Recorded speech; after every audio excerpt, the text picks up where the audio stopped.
Good afternoon, Spawn of Cyclops Con attendees. Welcome to Talking TSR, a very special episode of Talking TSR coming at you at a brand new time to fit into the schedule of the convention. I hope everybody's doing well. To my virtual left is my co-host, Rick. Rick, say hi to all the people. How's it going, folks? Glad you could join us at Cyclops Con. How's it going, Chris? It's going well. It's going well. I feel tired, just like a regular convention, which is awesome. Each time we get ready to do one of these, we up our game, and this time we have really upped our game with an amazing. Hopefully, everybody had a chance to check it out. An amazing Gather Town experience where folks could go in and wander around.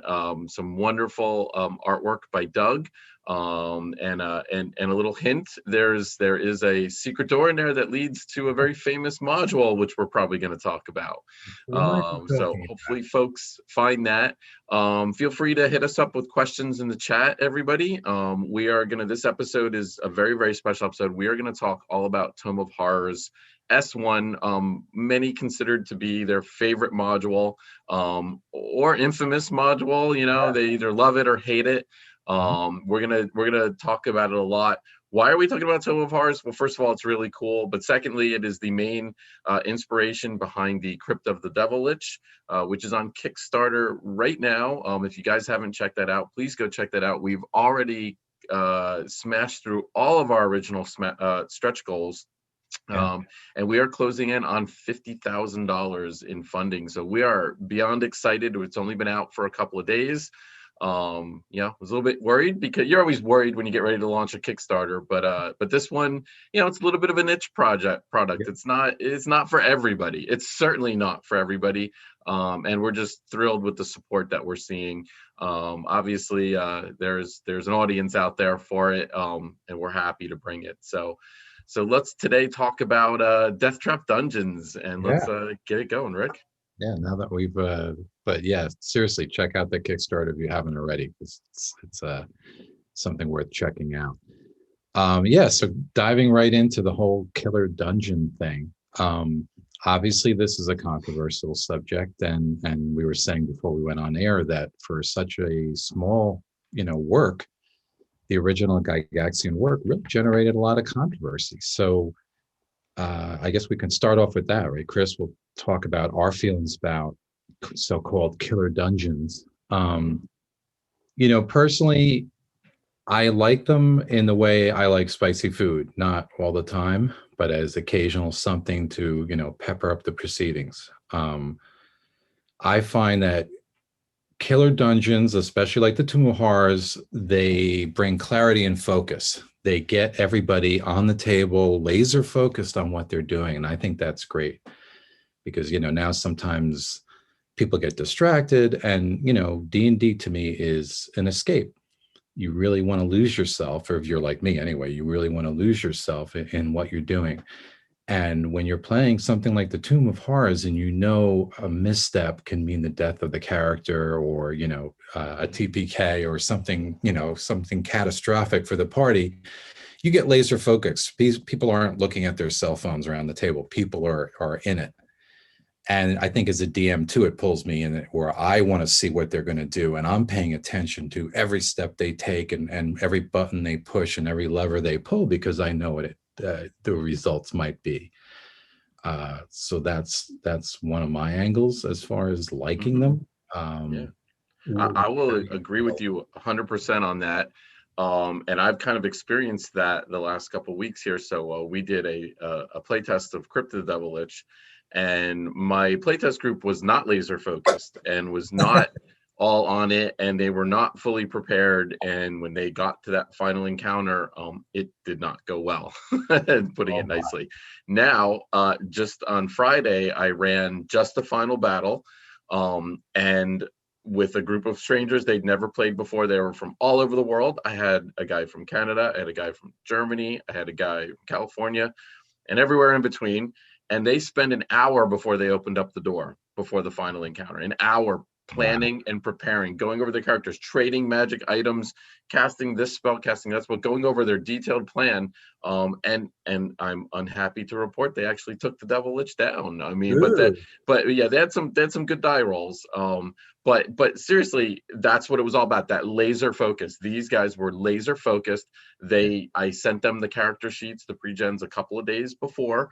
So they were like literally pouring them over. They were going back and forth on email, planning and plotting. I told them, hey, you might want to not do that with me included on this email stream. You might want to do that when I'm not listening. But it's case in point, exactly case in point, where if you really, when you're going through a death trap dungeon or a killer dungeon, you really need to be in the here and the now, and you need to really focus on some things that you might not normally focus on doing in a regular campaign game. Real quick shout out to Shade of Icarus. Love to see you joining us again, and glad to hear that you've secured your virgin cover of the Kickstarter already. So thanks a lot. So give me a little something about what you think about the killer, the DM's mindset. You talked about what the player's mindset should be. What should the DM's mindset be? Yeah. Well, I think there's two angles you can come at this. You can, if it's a one-off and you have the right group, especially, friends, and you're just trying to have some fun, you can certainly come in with this sort of, I'm going to kill you, attitude, and, will you survive? I think generally, the way I always go out being a DM is I'm never a killer DM, even when I'm running a killer dungeon. I'm always rooting for the players, but I'll make it difficult for them, and I will be fair, and I will give them a challenge. And to me, that's the difference. I think sometimes a DM who runs a challenging game or a hard game can be accused of being a killer DM, but there's a difference. There's a difference between DM rooting for player death and then DM wanting to challenge players who are up to the challenge. And that's something, that needs to be said about the Tome of Horrors is this was something that was originally created as a challenge for Gygax's veteran players. These were players who were at the top of their game at the time, for where D&D was at. These guys were good, and they were going through the other stuff Gygax had fairly easily. And then, of course, it was very soon developed into a tournament dungeon, and tournament dungeons are also their own unique animal. So I think you need to look at it through that lens. But yeah, that would be my sermon, is that there's a difference between challenging your players and wanting to kill your players. And I think a lot of players sometimes mix that up. They think because the DM's giving them a hard time or really pushing their characters that, they have their worst intentions. And it's usually the opposite.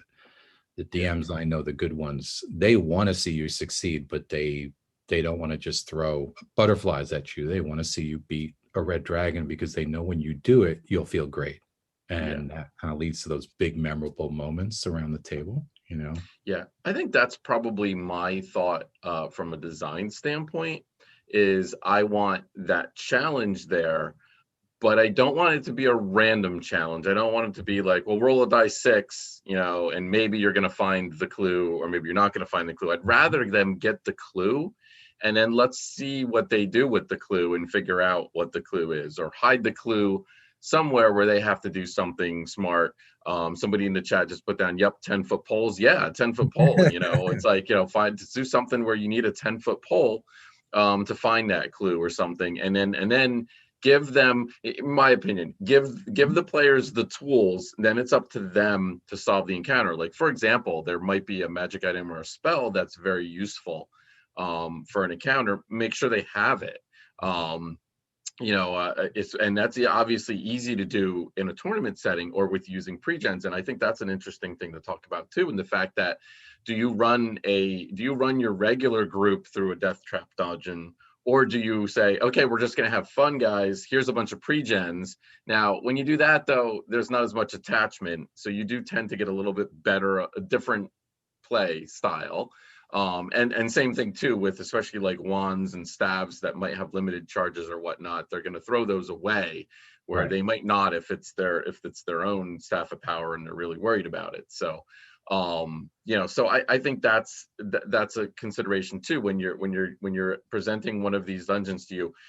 Know what that experience, what experience you want. Do you want it to just challenge them and be a fun one night, or or is this something that you want to really test your campaign characters that people might be invested in, might have a couple of years invested in them?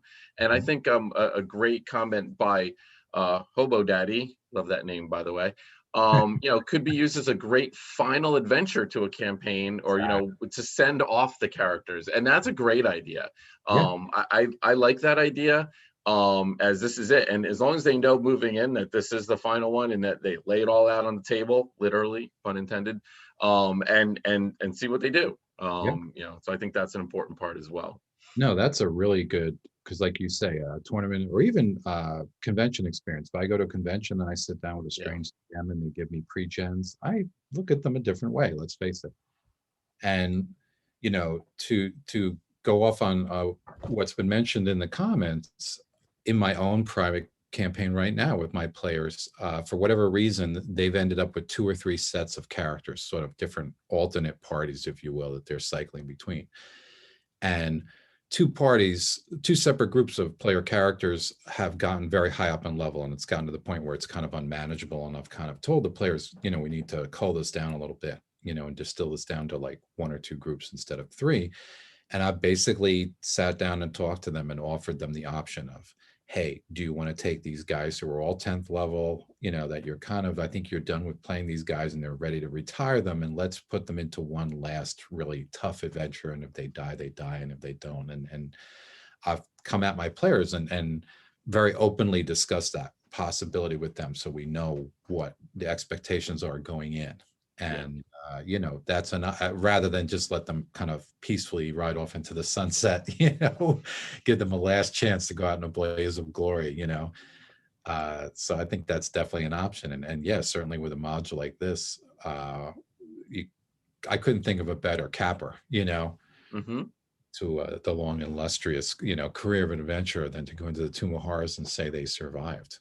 I would agree. I do like that idea. So let's just jump right into. Let's talk about the original Tome of Horrors quite a bit. Now, we're going to talk about the tome a little bit, and then Rick and I are going to present our top 5 encounters and maybe an honorable mention. We haven't swapped our lists or anything, so we have no idea what we're doing. I'm guessing we're going to have some crossover. I'm guessing. Yeah. We'll see. I always approach these, try to look at some things, like try to not do the obvious. So, so let's talk about the original. Let's start on a downer note. All right, I'll go first. I am personally not a big fan of Tome of Horrors. I've said it. I've laid my soul out to everybody. It's not in my top 10 of favorite modules. It's just not my style. I've never run it at the table because it wasn't the cup of tea for my players. I've only run through it as a player once, and we did not get very far. If I recall, I think I did not go through the mouth and kill myself that way. But I think I got teleported to the little small room with the levers, I think. And then I think I did something wrong and ended up dying down in the pit or something. But it didn't last long. And that was probably pretty early on in my role-playing career. And that probably did sour my opinion a little bit of the module. But yeah, so unfortunately, I'm not a huge fan of it. But Rick, what do you think about this module? let's spin it to a positive. I know, and people are going to get a totally different impression of me as a DM when they hear that. But yeah, I'm a big fan, and oddly enough, the Tome of Horrors was my first experience as a player with a DM going into a module with a low-level character. So talk about skipping the frying pan and going right into the fire. And my character did survive. I made it, at least I made it as far as the chapel. I know that much. I don't think we finished. As I recall, it was a one-night thing, and we got as far as we could go, and that ended up being the the chapel area. So I don't recall going past the chapel, but I can verify that my character made it to the the chapel. And, the really weird thing is, and I know I've discussed this with you, Chris, kind of offline, is I ended up using the tomb not just once, but many times. I mean, at least 4 times with 4 different groups for beginning characters and bringing them through. And I know people are going to hear that and they're going to say, Rick, you're crazy. But leaving aside a few areas where certain spells are necessary, or the few combat areas that are in the tomb, I really found that the sort of push this button, you die, push the right button, you don't die kind of nature of a lot of the traps in the tomb, it really doesn't matter what level you are, that if you're going to slide down that chute and go into the lava, whether you're 10th level or 20th level or first level, you're going to die. So I actually found a lot of parts of the tomb work wonderfully with low level characters. And I'm happy to say, like, those experiences were good ones. I don't think any of those groups had a bad time. And I know many of those folks, I'm happy to say, came back to D&D after that. That didn't, put them off. Well, that's good. Because again, it requires focus. As important as like the role play element is, and interacting with NPCs, I think for beginning players to just kind of, give them that corridor and say, here's a corridor and there's a door at the end of it. What do you want to do? It's a lot more simple than throwing them into, like, say, a big city full of NPCs and clues and things where it's so open-ended, or, so sandboxy, they don't know what to do. Yeah. Where again, it's about that focus where, a new player, they understand, I can open this door, I can't open this door. And it became like that sort of, decision by decision process, and most of the new players really enjoyed it. I'm a hard press, and I'm not flattering my own DMing here whatsoever. I think it's the nature of the work, but I can't think of a group I brought through it that didn't have fun with it. Yeah. And then the last time I ran it was just for a group of veteran players that probably should have known it and didn't. So there were deaths in that situation. And that was also a lot of fun, but again, with a group that they knew what they were going into in that case. So yeah, I've run it at least 6 times for at least 6 different groups, and I've gone through it as a player once. So that's great. I have the utmost respect for you. You're not getting heckled in the chat. I am. That's great. I guess and in my preparation for this video, I guess I'd forgotten. I forgot a lot of things about the original material. Obviously, I guess the big thing I really forgot was just how much of it is based on exploration. I mean, it's really, yeah, the encounters are challenging, but just finding the encounters are challenging. Finding your way through the tomb is in my opinion probably challenge number 1. I mean, yes, there's a lot of, like you said, push button die, but just finding, just getting all the way through it. I could see where Gary was designing this specifically for groups of players in mind, that he was trying to thwart them. It was so clear. It was like, oh, this I'm gonna make. They're never gonna look this place for the secret door. They're never gonna do this. There's one part where you have to, use like a ring or something like that to activate the secret door or the block of stone or whatever. So you could tell, I could appreciate it in my later years what his goal was. Probably back in the early 80s, I couldn't appreciate that goal. And so I mean, I think I've come to respect it more the last couple of years. But yeah, I just totally, I mean, I guess I would say back in the day, my first thought, if you said Tome of Horrors, was like, wow, no monsters in there, no fun combats.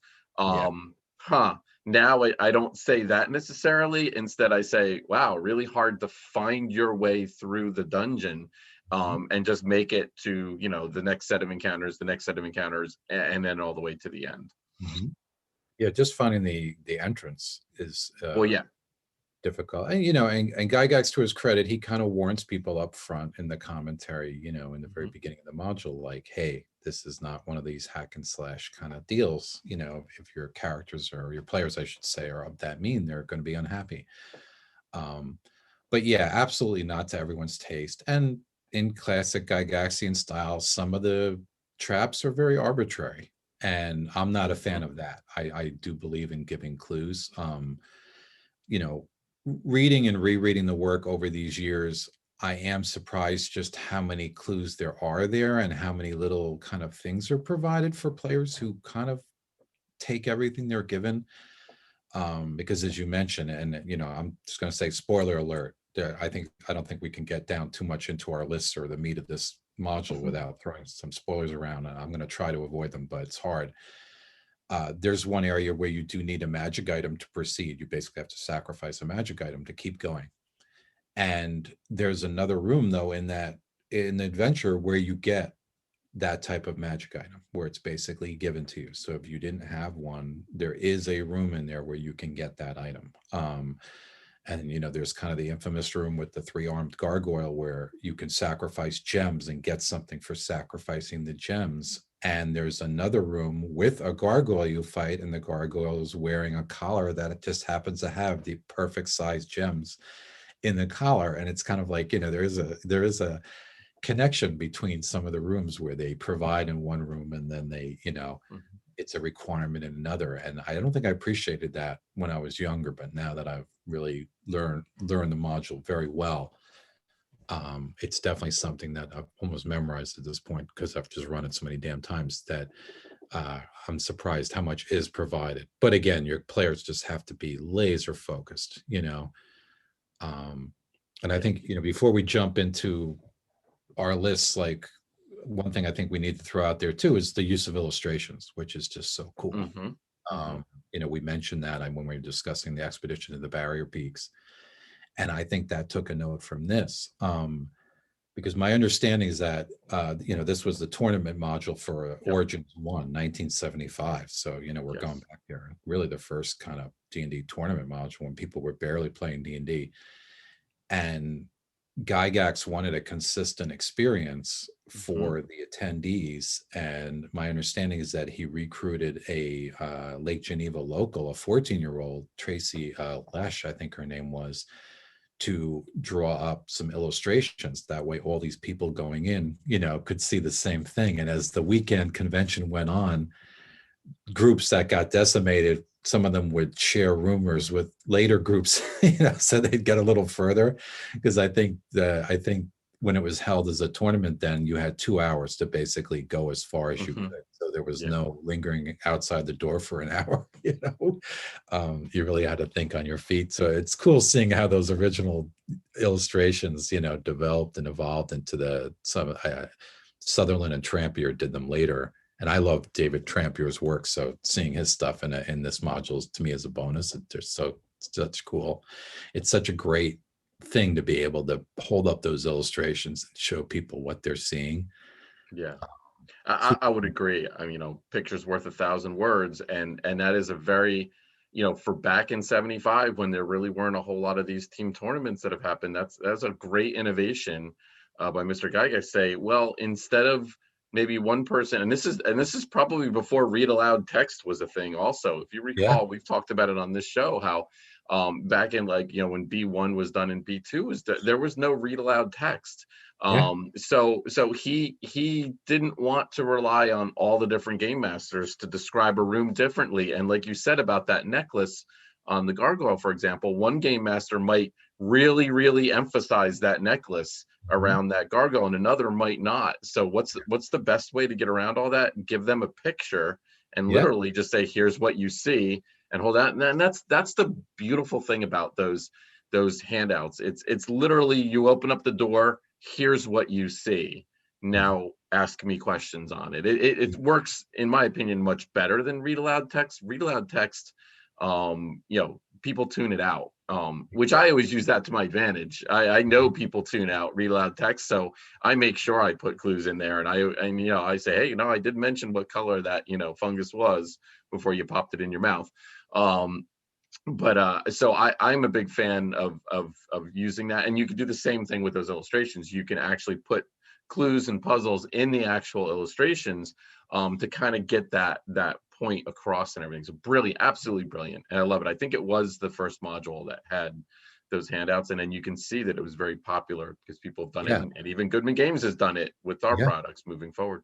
Yeah, no, I think people like that. And Thick Skull mentions in the comments, and I think it's a worthy comment, that it probably wouldn't have been the classic it was if it didn't have Yeah, those memorable illustrations. And I my agree. understanding is the very earliest versions of the module either had less illustrations or didn't have the illustrations separately as a book. I know there was some changes made with subsequent printings. And this is a work that's gone through so many printings. I think there's been some version of the Tomb of Horrors, I think, for every It's version. every single version of Yeah. D&D. Yes, that's correct. Yeah, which is Right, amazing when you think about it. right through fifth edition with the Yep. Yawning Portal book. So Yep. Hmm. it blows my mind that this thing, that's And the a sequel, 12-page book. the second edition sequel, Yeah. which is box set, a huge box set of plane hopping, and just amazing. So yeah. And that's another whole discussion, but what Bruce Cordell wrote that, right? I They believe so. I think so. It was him. that Yeah. that was a good. I thought that was solid, I, and that I've heard actually people included the say, original. yeah, I actually have heard people say they like that better than the Yeah, original. If you want, a story driven, more of yeah. a classic adventure, if you will. Like I said, Tome of Horrors, you just have to understand what it is and what Right. you're getting yourself into. And then you're okay. But if you just think you're going through another adventure for the night, nope, that's Oh, yeah. that's not what you're into here. So And the coolest thing I think about that book that returned to the Tomb of Horrors box set was the main book had illustrations where it showed this party of adventurers, high level adventurers. There was a monk and like a sort of female paladin and a bunch of other characters. And the fun thing about that book is you actually see them sort of die. It, like, as the illustrations go on, they feature the same group of characters going on and on through the book, and you start seeing different characters meet their end in illustrations. And I think by the end of the book, there's like two left, in a tavern, like toasting the others, mhm. their Yeah, memory or something. So I thought that was pretty cool. nice. And yeah, Uh, last but not least, before we jump into our lists, I do want to give a shout out, kind of in a way, to my departed friend Willie, who pulled off probably the coolest move I've seen in the Tomb of Horrors, or the most memorable, in that he made it with a character to the final vault, and he had a character who had a staff of the Magi, and the Demi-Lich was quickly decimating everyone, basically taking out one character after another by the soul-sucking eyes.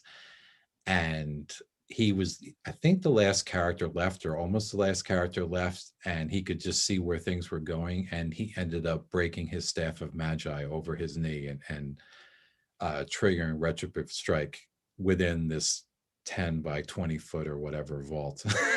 So and back then, in first edition, when you did that kind of strike there, which almost nobody did that I could ever remember, there was a 50% chance it would just destroy you, and a 50% chance I think it would whisk you to another plane. And he ended up, I think somehow we rolled, and we did a bunch of rolls, and we determined that he landed on the plane of water. So he escaped and presumably destroyed the tomb.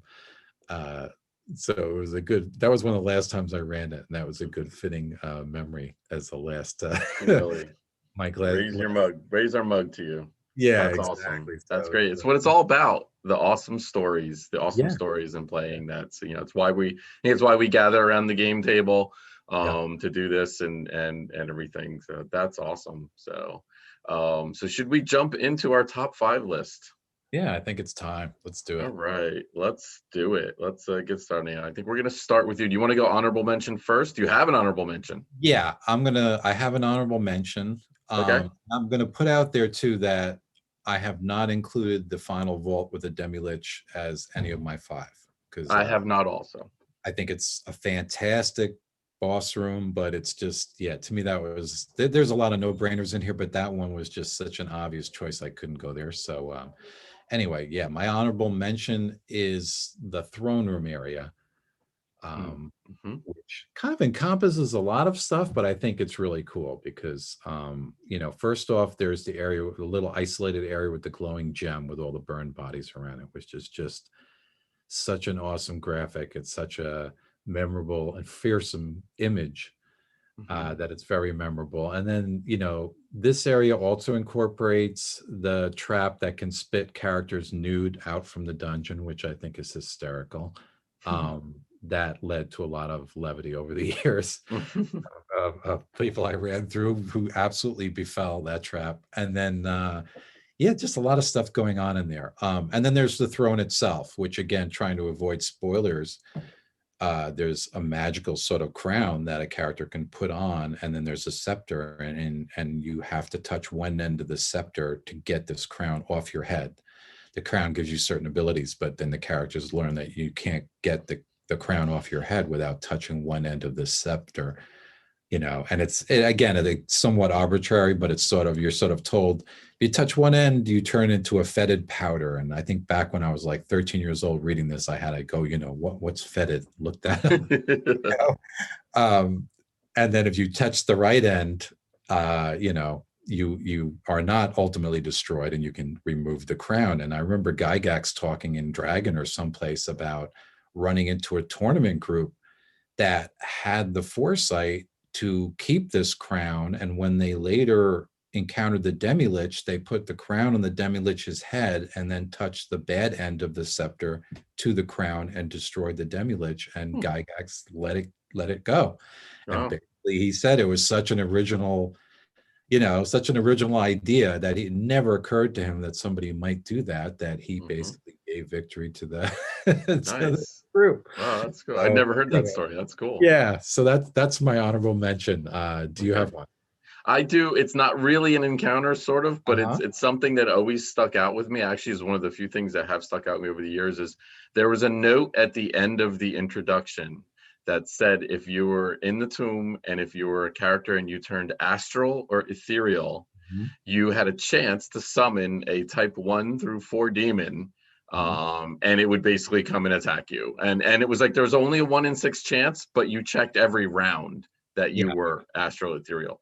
So so that's my honorable mention. I think that's kind of cool. I mean, no, there's no wandering monsters in the dungeon, which was unusual for the time, but this kind of served as that, you know, and clearly that was a foil, probably almost like, probably maybe even after he ran through this with his group and he's like, oh, I need to do something about that.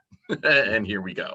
So that's kind of my honorable mention. Not really an encounter, but definitely noteworthy in my opinion. Yeah, and that note is an easy thing to overlook. It is running the tomb, almost like a little throwaway line there at the end. So because there's certain treasures within the tomb too that if you take them, you can take them, but they're said to be cursed, and that basically a demon of some type will come, like type 1 demon or something, will basically find you.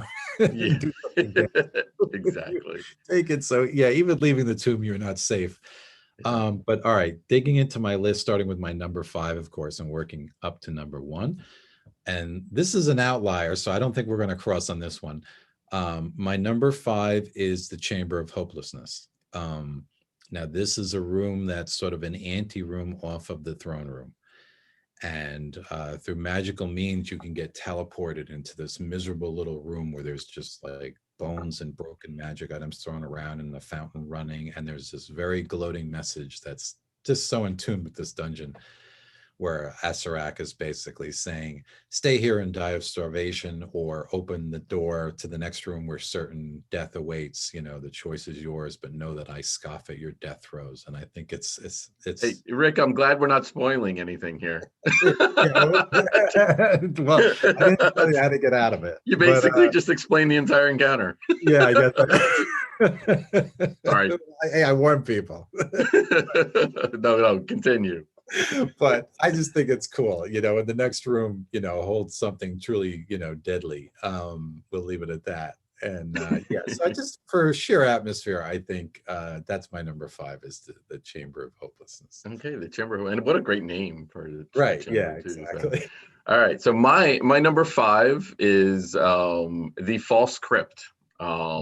This was fascinating to me, and again, we've talked about this in our top list in the past. I like complicated encounters, and a lot of the encounters in Tome of Horrors really aren't that complicated. A lot of them are fairly streamlined, but there's a lot going on in this one. You've got some fear gas in the beginning. I'm spoiling everything, by the way, so if people don't want to hear about this mod, hard not to. tune off right now. There's webs. The webs are like immune to everything except for like fire or magical fire or something. So you already got some environmental issues going on there. And then you think you made it to the final encounter, and you think you're facing the Lich, and it's really just a zombie that's been souped up. I mean, its armor class is like -4, which is pretty crazy for back in the day. 32 hit points, which isn't much, but very interesting. Almost again, almost a throwaway line here. It could absorb 12 spell levels of spells cast at it. So you go in guns a-blazing with some spells, and it just absorbs them, and you're probably thinking that this is the real encounter. And there's a magical mace, and the mace is kind of set up so that if you hit the zombie 3 times with the mace, you think that you've actually defeated the Lich. And then Gygax he puts right in the module. He's like, okay, if they defeat the Lich, there's an illusion that makes it seem like the dungeon's collapsing, and then close the module and tell everybody they did a great job, and then again a little line that, oh, but of course if they use powerful magic, they'll find out they didn't really succeed. But anyway, congratulate them anyway. And one of the few things I think I really kind of liked about this module, because again, when you're back in the mid 80s, certain things jump out at you, and the fact that there could be a gold couch worth 50,000 gold pieces was amazing. And one of the things I always is before the internet, obviously, where you can actually figure these things out pretty quickly, but I always wondered, how much does that damn couch weigh? Because a 50,000 GP couch and a gold bar weighs like almost 30 pounds. Like that couch has got to weigh thousands of pounds. And to put such a fantastic treasure in a module, and then, good luck trying to get it out. That's great. I love that little aspect. I would have loved if Gygax would have put a little note in there and like, oh, by the way, the couch weighs, X number of pounds. Have Especially fun. If the characters think the room's collapsing. Exactly. There's no way they're getting that couch out. So that is my number 5, the False Crypt. Oh, good choice. That was a nice fake out. There's kind of 2 fake outs in the adventure. And that's the better of the 2. All right, going on for my number 4, kind of sheer deviousness, I guess I'll give the award to this one, is the Rolling Juggernaut area. And again, I don't know how to avoid spoilers here. This is basically just an area where, the characters can magically fall into a magical slumber and fall upon the floor. And there's kind of a dice roll involved where there's a random chance of this big stone juggernaut, which now we've seen this versions of this juggernaut appear in other works, but back then it was kind of something more novel. And this golem-like juggernaut just comes rolling and basically, a certain amount down the corridor, and just will utterly mash to a pulp anything that it rolls over, which you're picturing, sleeping characters. Just for sort of, the evil wink nature of this encounter, it's just so horrible that I give it my number 4. Number 4, all right. Smashing Juggernaut.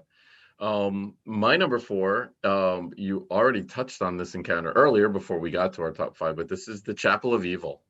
And again, I like this one because there's a lot going on. There's a lot going on in this room. It's hard to find the room, first of all. We talked about that on the exploration is key. Just getting to the room was a challenge. And the secret door, I think there's a secret door, and it's like you could only find it on a 1 in 6. It's like it even mentions, or you have to have a gem of seeing, or you have to, you got to figure this out. You're not just gonna blindly fall into this. And then I like it that there was a little bit of backstory, though. The walls were carved with scenes of actually, even though the people in the scenes were undead and had rotting flesh and worm infested flesh, they were doing good things, and there was good holy symbols depicted, and it's a shame. I guess I wanted more. I guess you can't get too much more on these details when it's only 12 pages long, but it's like there was the hint there possibly of, is Asaret good? Was he good? Did he fall to evil? Like what's his backstory? It kind of, but then it was obviously never really followed up on. So I always felt that was kind of fascinating. One of the, and there was just so many other moving parts. As I love the fact there's 4 rows of pews, and the pews you could lift up the seats and you could store stuff in them. And the first one had silver pieces. The second one had, had electrum pieces. The third one had gold pieces, and you're like, all right, it's like we know what's in the fourth one, and yep, it's trapped. So I was like, I love that. I love that. You get them, they get cocky, and there's got to be something in that last one. Now, my group would probably just go right to the fourth one and open up and trap, and then they've never looked to find the other treasure. But so I love that. And then the altar was trapped, which was cool. There was a cursed gas in an alcove, which was kind of neat. And then to leave the room, we both talked about this. This is where you needed the magic ring, and you needed to actually sacrifice, if you will, a magic ring to actually open up the door to move on. And you can tell that was somebody in Gygax's adventuring party had, probably an X-ray vision ring or a ring of regeneration, and he wanted that taken away. So there you go. Yeah. So that's my number 4, the Chapel of Evil. That almost made my list, and that I have 2 rooms that I mentally pegged as being on your list. So okay. I'm glad to see that one show up, because I think that is great, because there's a lot going on. And if you look at the original, if you get a chance to actually look at the original sketch of the dungeon, the original map, they marked like with letters or markings, like they drew like what was in each of the the pews. So I think it's really cool, because they even wanted to get it straight. All right, the first row's got this and the last row's got gold, and and like you said, they suck you in. And that's the killer about this dungeon, is it's a lot about messing with expectations, which I'll get to in one of my encounters later. But it's just it definitely is kind of poking at those characters who think they know better, or players. Good choice. All right, my number 3 is the Agitated Chamber. Now, this is the room that sort of bucks around and shakes and can really cause drastic harm depending on what the characters are doing. They could leave here with a few bruises, or they can basically, I've had characters absolutely be destroyed in this room running it. But the idea of a whole room sort of bucking and shaking and, doing this kind of thing, it would fall into the first edition category of, I guess, more of a trick than a trap. But it's a cool, very simple, but it's a cool thing. To me, it's something I had never seen done. And again, there are hints. If you go into this room, you see all this battered furniture.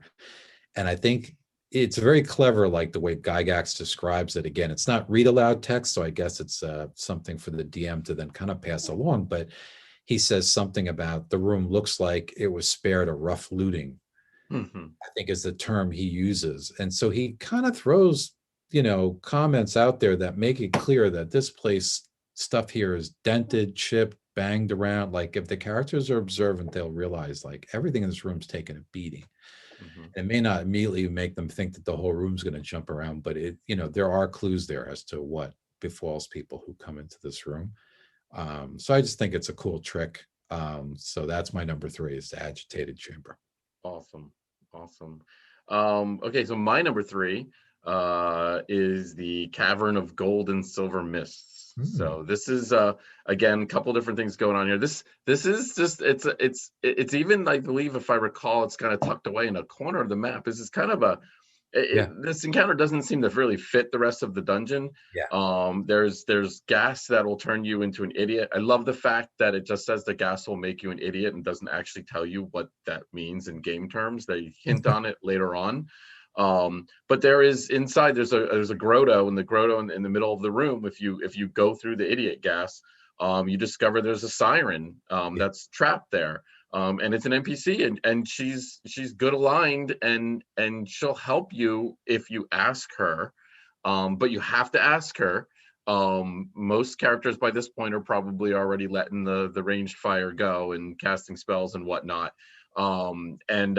So I felt that it was kind of interesting. And then he gives you that ultimate and first of all, sirens at this point were never in the monster manual. Actually, the monster manual wasn't out yet. I mean, but even later printings, the siren didn't come until the monster manual volume 2, which was like 85. So you didn't really know what you were getting into with this encounter, which is awesome. I like that part, that it's just you're not running into a sprite or something like that you might know exactly what it does.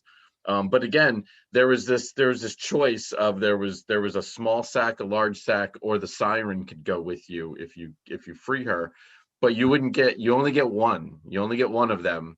And if you look carefully, the small sack actually had some better stuff in it randomly. Yeah. You had to roll higher. So it's kind of like, siren NPC ally. Unfortunately, she doesn't know anything about the tome. So like, how useful could she possibly be? But it was fascinating how if you possibly took the small sack, you could actually end up getting greater rewards. So yeah, I don't know what it was. It was a little bit odd, but I like that encounter. So that's my number 3. And I agree that I think it feels out of place, though I guess it is kind of nice and fair, if this module can be fair in any way, to throw a little moment of respite, at the characters. Yeah. Some place that, because it's a relatively, if you befriended the siren, it's kind of a safe place to, Yes. chill out. And I think it's good. I think it's good that, but like you said, at this point, the poor characters, they've been going through this whole thing on DEF CON 5, at this point. Yep. So they don't trust it. They won't trust it. It's and that's probably why it's there. Yeah, exactly. And if you look at the illustration, she doesn't look too happy either. She doesn't. Yeah, that illustration doesn't make me think, oh, this creature is going to help us. So not at all. I think, it's certainly, again, messing with players' expectations a little bit. The stuff you think isn't going to hurt you will, and vice versa. Agreed. Interesting choice. All right, my number 2, and again, this is sort of a simple trap overall. But I like the way it's handled. It's kind of like what you said about the fear gas and the staging sort of the other area. My number 2 is the sliding hallway. And, this is at its ultimate, it's a pit trap.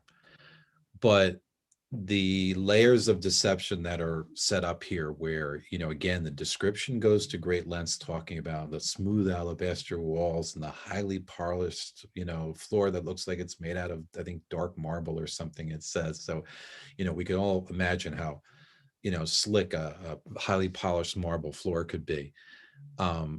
But then the characters are sort of set up because there's a door that you really can't open. You can't blow it open with magic. You're basically forced to chop it open. And these were back in the days when it was very common, for characters to listen on doors before going into a room. And there's an illusion that only if you listen to the door, you hear this faraway music and dancing, and kind of sounds like a party is going on somewhere further in the, like a little festival or something.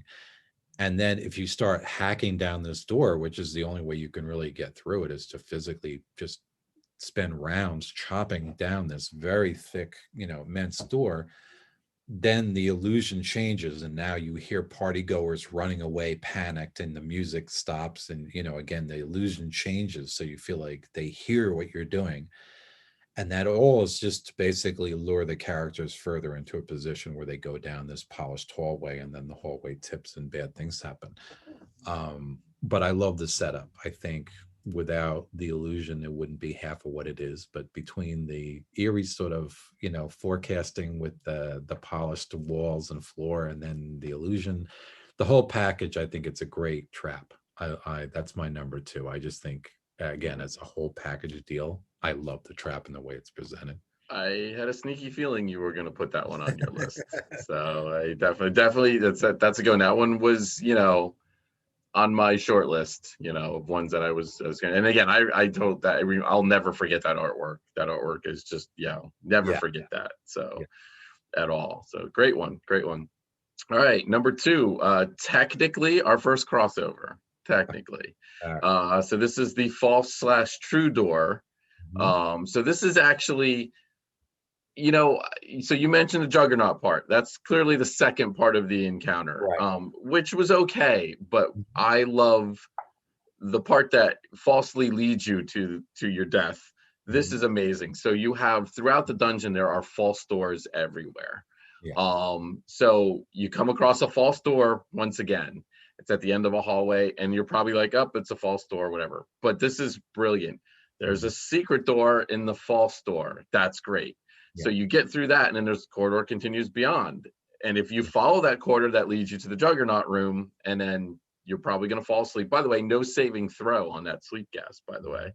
But if right when you open up that secret door through the false door, if you search the floor, there is a secret trap door, which will lead you deeper into the dungeon. I love that. That is amazing.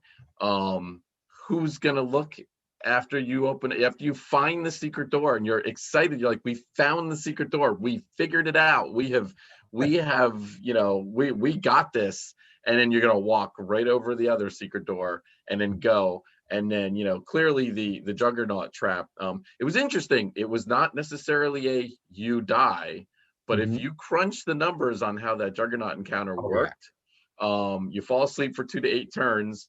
You roll a 1 die 4, that the Juggernaut's 60 feet away from you. If you roll 4 on the 1 die 4, it moves 1 die 6 times 10 feet. So theoretically, it's probably going to move twice, and it's probably going to squash you, but it might not. Gary was like, oh, well, the dice might keep you alive, maybe. So so that's my number 2. And I think I like it more for the secret door play. The Juggernaut part was just the icing on the cake of the just the satisfaction of getting it. So so that is my number 2. So technically I would say that's a crossover. Yeah, no, and I didn't mention it, but for me that's kind of part of the package too. In the same way, it's sort of you know, the setup. It's the Juggernaut is the punishment for not deciphering this hideously devilish, you know, puzzle of 2 secret doors in a row where neither one probably, you know, you'd expect.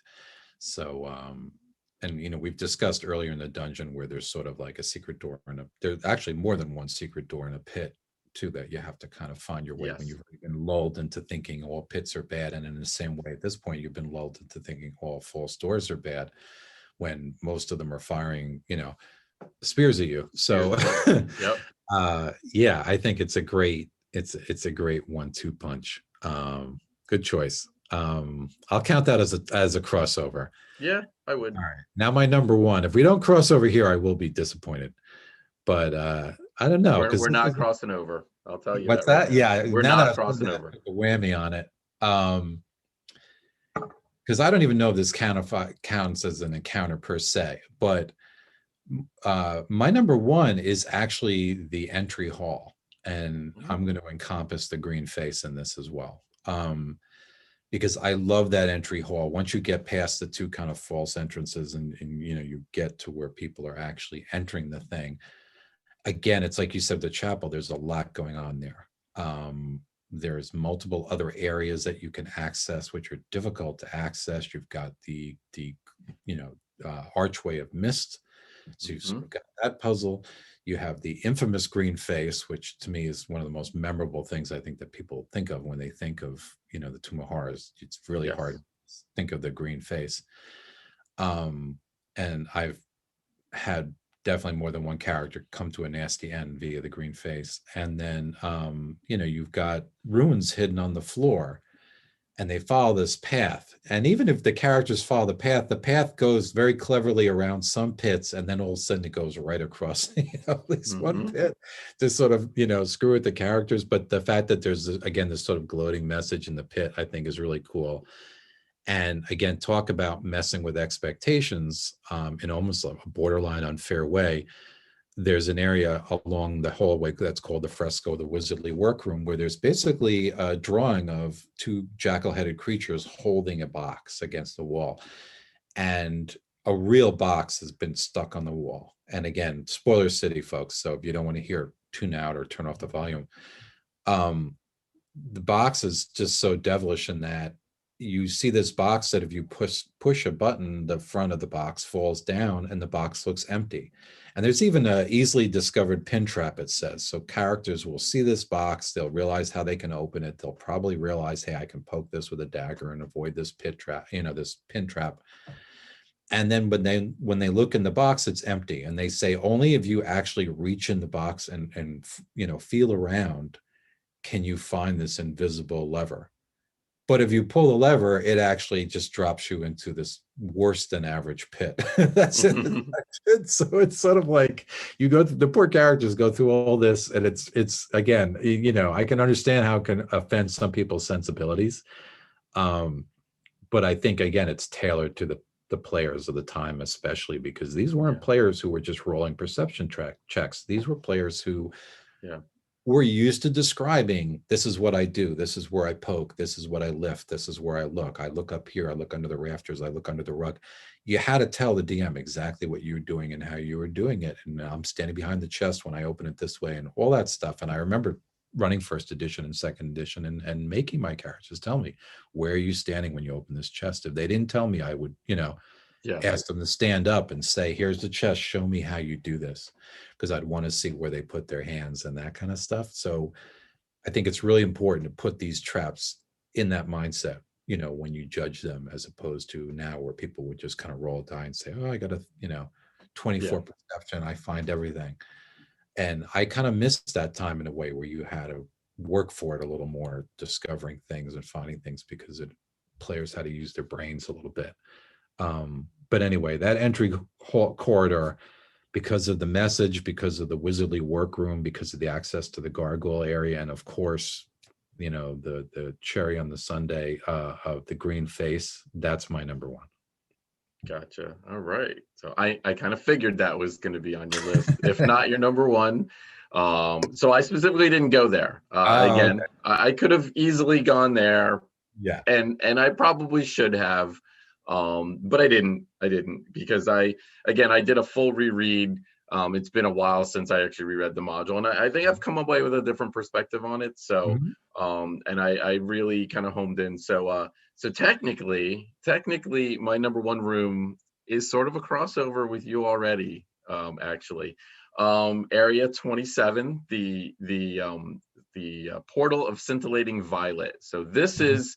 So that door there, Thorne has thrown it up on the screen. The door there goes to the Chamber of Hopelessness, which Rick mentioned as his number 5 favorite room.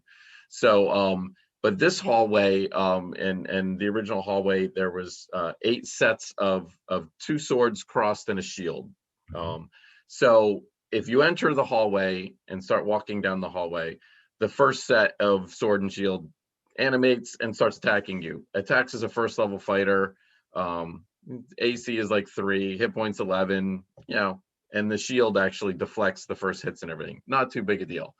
If another person enters the room, the second set comes, and all of the abilities of that set of sword and shields are 1 better. So this attacks as a second level fighter, and it's got 1 more hit point. Its AC is 1 less.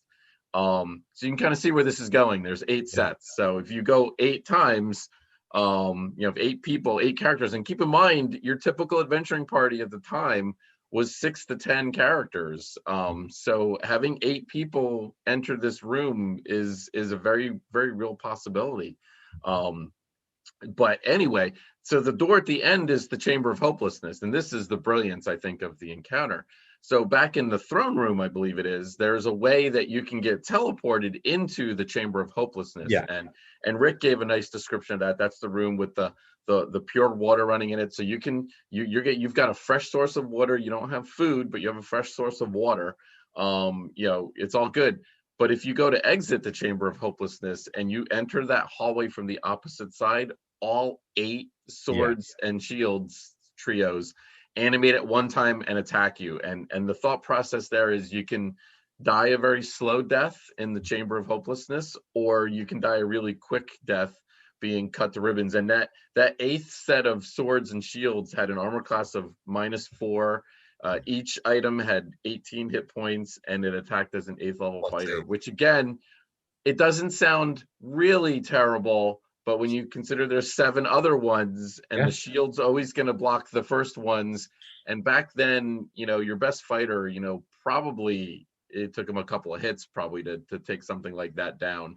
It's just it's a different game back then.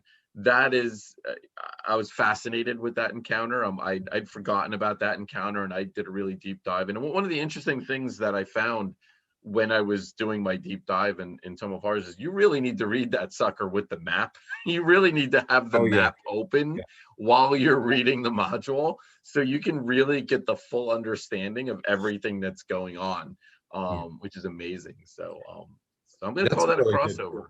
Yeah, and I like that you kind of went through that room, And that's a really, really good point for anyone who's going to run this. Is it looks like a very simple map. If you look at the map, it doesn't look extensive and you think, oh, this isn't that complicated, but there are a few areas. That area, the sort of there's the area of the infamous room with the 3 chests. Mm-hmm. There's a whole lot of different little passages and secret passages coming and going, you know, kind of from that area. And then even the very end of the dungeon where the ultimate vault lies. And you've got, you know, just this kind of near the where the siren is. It's a complicated area, and you have to understand where all the secret passages go, where the secret passages are located. Like you said, if they're in secret in their floor, are they on the side of a pit? You know, make sure that you know that this tunnel goes here, that this sphere on the wall is covered by an illusion and goes here. To me, you know, my 2 suggestions would be to absolutely nail down that map, as you say. And that, and also, you know, one of the faults of the module, I think, is that some of the pre-generated characters, while they're perfect examples of pre-generated characters of those levels, they're actually not really, almost not equipped to even fight the final encounter. So, and certainly if you're going to run this for lower level characters, like I've done successfully, you have to give people the tools to succeed. So you have to, you know, either change things or make modifications to make sure that people do have a magic ring, or they do have certain items to give them a reasonable chance, you know, to take down the Demi-Lich and to succeed in certain areas, because obviously certain magic items, even like a gem of seeing or certain things, are invaluable in this adventure.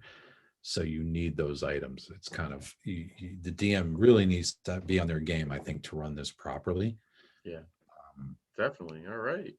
Well, we are past the hour mark, so we're going to start wrapping things up here. So that's amazing how quickly this little walk down nostalgia went by just like that. So, Rick, tell us about our upcoming show.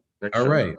Yeah, our next show should be coming at you on March 21st at our usual time of 8 p.m. Again, because of the Spawn of Cyclops Con, we're coming to you now. I'm happy to, you know, that we could do this during the convention.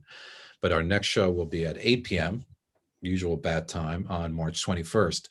And we're going to go back to the Temple of Elemental Evil, because, you know, you can't have enough of a good thing. And this time we're really going to get into the dungeon, all the remaining dungeon levels. We're going to go into dungeon level 2 and 3 and 4, and we're going to get into all the meat of the dungeon that we didn't cover in our last show in the Temple of Elemental Evil. And we're also going to be, of course, Chris and I are going to be sharing a lot of our development work for the upcoming Original Adventures Reincarnated version of the Temple of Elemental Evil. So if you're interested in getting more detail about that book, or maybe even seeing little glimpses of the upcoming book, I would tune into that show, because we're going to absolutely be diving in.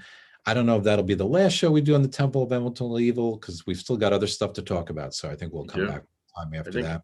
Go through. I think we got 2 more shows for Temple of Elemental Evil. There's so much that we could go through on that. There is.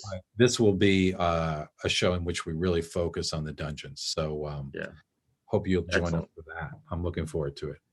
Great. All right, we're gonna move to our Pearl of Wisdoms, and I think I get the lead off, so I get to steal. I get to steal the best one. So, so my Pearl of Wisdom for the Tome of Horrors. I almost said Temple of Elemental Evil. That was kind of funny.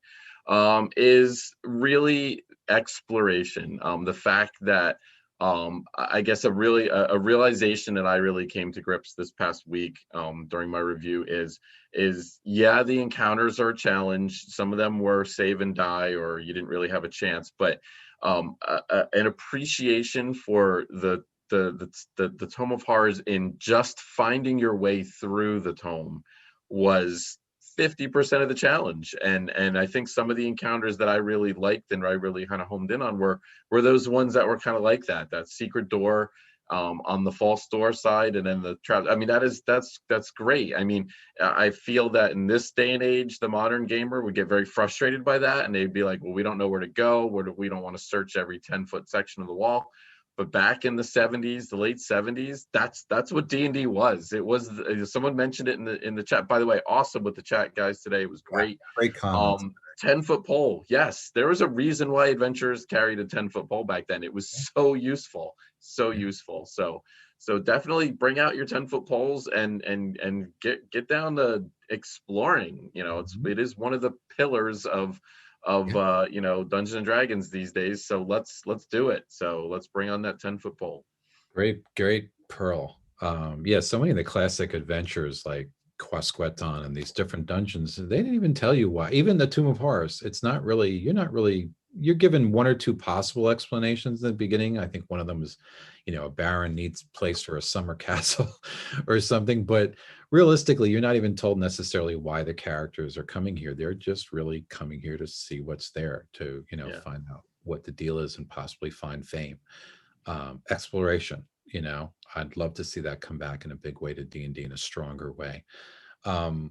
My pearl of wisdom, which I think is somewhat connected, is to encourage the DMs to challenge your players, get them away a little bit from the rolling, you know, get it away from the quote unquote role playing, you know, and more to the other type of role playing. Have them describe things, have them tell you what they're looking for. I'm starting to do that more in my own campaign, where I might have them make a perception check, but then I won't have that perception check succeed unless it's connected to some description.